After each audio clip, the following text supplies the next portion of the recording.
Doctor Agarwal's கண் மருத்துவமனை இலவச கண் பரிசோதனையை வழங்குகிறது. Book appointment now.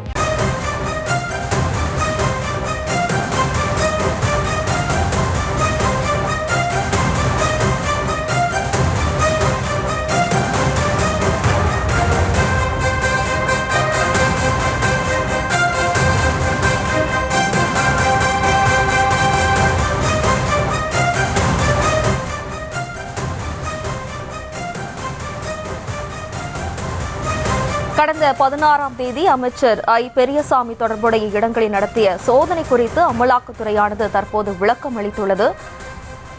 ஐ பெரியசாமியின் சொத்து ஆவணங்கள் பறிமுதல் செய்யப்பட்ட நிலையில் தற்போது அமலாக்கத்துறை விளக்கம் அளித்துள்ளது. கூடுதல் விவரங்களோடு இணைகிறார் நமது செய்தியாளர் மதியழகன். வணக்கம் மதியழகன்.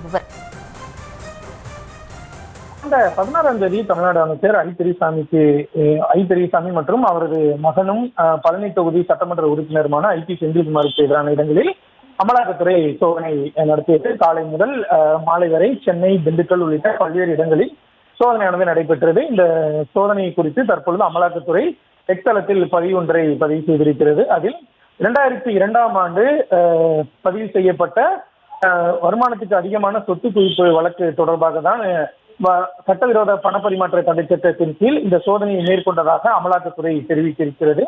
இந்த சோதனையின் பொழுது அமைச்சர் ஐ பெரியசாமி மற்றும் அவரது மகனுக்கு சொந்தமான இடங்கள், அதாவது சொத்துக்கள் தொடர்பான ஆவணங்களும், அதே போல அவர்கள் செய்துள்ள முதலீடுகள் தொடர்பான ஆவணங்களும் தங்களுக்கு கிடைத்துள்ளதாகவும், மேலும் டிஜிட்டல் டிவைஸ் என்று சொல்லக்கூடிய செல்போன், லேப்டாப் இது போன்ற மின்னணு சாதனங்களும் கைப்பற்றப்பட்டுள்ளதாக அமலாக்கத்துறை குறிப்பிட்டிருக்கிறது.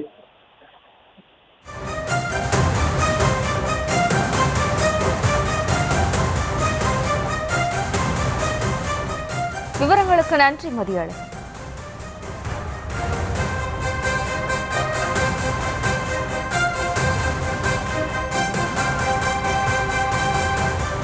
டாக்டர் அகர்வால்ஸ் கண் மருத்துவமனை இலவச கண் பரிசோதனையை வழங்குகிறது. Book appointment now.